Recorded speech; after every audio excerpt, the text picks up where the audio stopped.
Hello everyone, আসসালামু আলাইকুম। Welcome back to my channel. আজকে আপনাদের সাথে শেয়ার করব টিকিয়া কাবাব বা শামি কাবাবের রেসিপি। অনেকেই এই কাবাবটা তৈরি করা অনেক ঝামেলা মনে করেন, আর মনে করেন যে এটা তৈরি করতে বেশ কয়েক রকমের মশলা লাগে। আসলে সেই রকমের কিছুই না, হাতের কাছে থাকা কিছু মশলা দিয়েই এই কাবাবটা তৈরি করে নেওয়া যায়। আর এই কাবাবটা কিন্তু একবার তৈরি করেই প্রায় 1.5 থেকে 2 মাসের মতো সংরক্ষণ করেও রাখা যায়। কাবাবটা তৈরি করার জন্য আমি নিয়ে নিচ্ছি হাফ কাপ পরিমাণ বুটের ডাল বা ছোলার ডাল, যে যেটাই বলেন। এখন এটাকে খুব ভালো করে ধুয়ে সারা রাত ধরে ভিজিয়ে রাখবো। আপনারা চাইলে 4 থেকে 5 ঘন্টার মতো ভিজিয়ে রাখতে পারেন। আর ভিজিয়ে রাখার পরে এটা দেখতে পাচ্ছেন ফুলে কতটা ডাবল হয়ে গিয়েছে। আর অবশ্যই ভিজিয়ে রেখে তারপরে ব্যবহার করবেন, এতে খুব তাড়াতাড়ি সেদ্ধ হয়ে যায়। একটা পাত্রের মধ্যে নিয়ে নিচ্ছি হাড় এবং চর্বি ছাড়া 250 গ্রাম গরুর মাংস। তবে আপনারা চাইলে মুরগি বা খাসির মাংসও ব্যবহার করতে পারেন। আর এগুলোকে আমি একটু ছোট করে কেটে নিয়েছি যাতে খুব তাড়াতাড়ি সেদ্ধ হয়ে যায়। এখন সেই আগে থেকে ভিজিয়ে রাখা ডালটাকে এর মধ্যে দিয়ে দিচ্ছি। ভিজিয়ে রাখার পরেও কিন্তু ডালটাকে আবার খুব ভালো করে ধুয়ে নিতে হবে। আদা রসুন একসাথে মিলিয়ে বাটা। এখানে আমি দিয়ে দিচ্ছি 2 টেবিল চামচ পরিমাণ, 2 চা চামচ পরিমাণ দিয়ে দিচ্ছি কাবাব মশলা। এরপরে এর মধ্যে দিয়ে দিব 1 টেবিল চামচ পরিমাণ মরিচের গুঁড়া, তবে আপনারা চাইলে হাফ টেবিল চামচ পরিমাণও ব্যবহার করতে পারেন। 2 টেবিল চামচ পরিমাণ দিয়ে দিচ্ছি রান্নার তেল, দিয়ে দিচ্ছি স্বাদ মতো কিছুটা লবণ। এখন এই সব কিছুকে হাত দিয়ে খুব ভালো করে মিশিয়ে নিব। আর আমি এখানে কাবাব মশলা ব্যবহার করেছি 2 চা চামচ পরিমাণ। আপনাদের হাতের কাছে যদি কাবাব মশলা না থাকে সেক্ষেত্রে 1 চা চামচ পরিমাণ গরম মশলার গুঁড়া আর 1 চা চামচ পরিমাণ ভাজা জিরার গুঁড়া এখানে ব্যবহার করবেন। এখন এটাকে ঢেকে চুলার হিটটা লোতে রেখে এটাকে ঢাকনা দিয়ে কিছুক্ষণ রান্না করে নিব। এরপরে এর মধ্যে থেকে যেই পানিটা বের হবে সেটা দিয়ে রান্না করতে হবে। আর অবশ্যই মাঝখানে কয়েকবার ঢাকনা তুলে নেড়ে দিতে হবে। যখন এই মাংসের পানিটা শুকিয়ে আসবে তখন সেদ্ধ হতে পর্যাপ্ত পরিমাণ পানি দিয়ে এটাকে খুব ভালো করে সেদ্ধ করে নিতে হবে।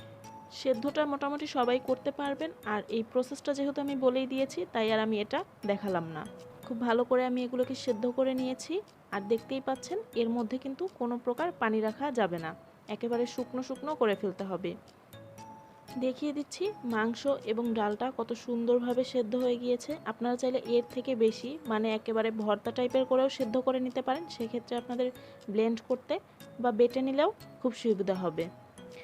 যদি এটাকে ব্লেন্ড করে নেন তাহলে খুব ভালো করে ঠান্ডা করে নিয়ে তারপরে এটাকে ব্লেন্ড করে নেবেন। আর যদি শিলপাটায় বেটে নিতে চান সেক্ষেত্রে একটু গরম থাকা অবস্থাতেই বেটে নেবেন, তাহলে বেটে নিতে সুবিধা হবে।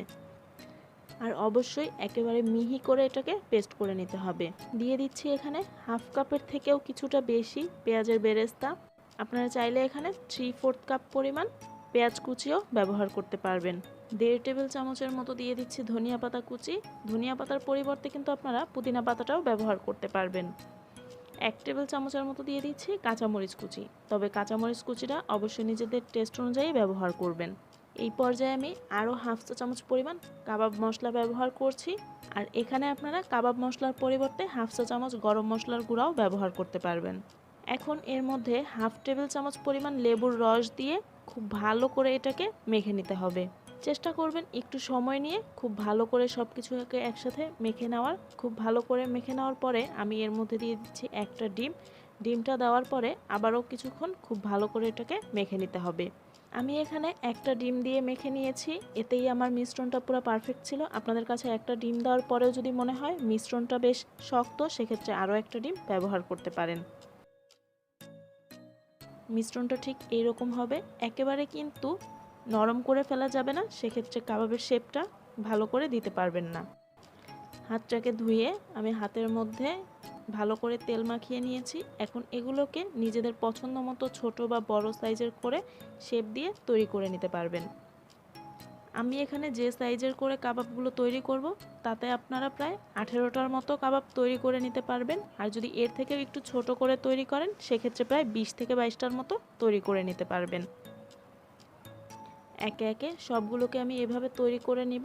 তৈরি করে নেওয়ার পরে চাইলে সাথে সাথেই ভেজে নিতে পারবেন। আর যদি আপনারা সংরক্ষণ করতে চান তাহলে সবগুলোকে প্রথমে এরকম একটা ছড়ানো পাত্রে করেই এটাকে ডিপ ফ্রিজে রেখে দিবেন 1.5 থেকে 2 ঘন্টার জন্য। যখন এগুলো একটু শক্ত হয়ে যাবে তখন এগুলোকে বের করে একটা বক্স বা জিপলক ব্যাগে ভরে সংরক্ষণ করতে পারবেন 1.5 থেকে 2 মাসের জন্য। আর যখন বাসায় গেস্ট আসবে তখন শুধু ডিপ ফ্রিজ থেকে বের করে এগুলোকে ভেজে নিলেই হবে। কাবাবগুলো ভেজে নেওয়ার জন্য আমি একটা পাত্রে বেশ কিছুটা তেল গরম করে নিয়েছি। এখন এগুলোকে ফ্রিজ থেকে বের করে সরাসরি ভেজে নিতে হবে।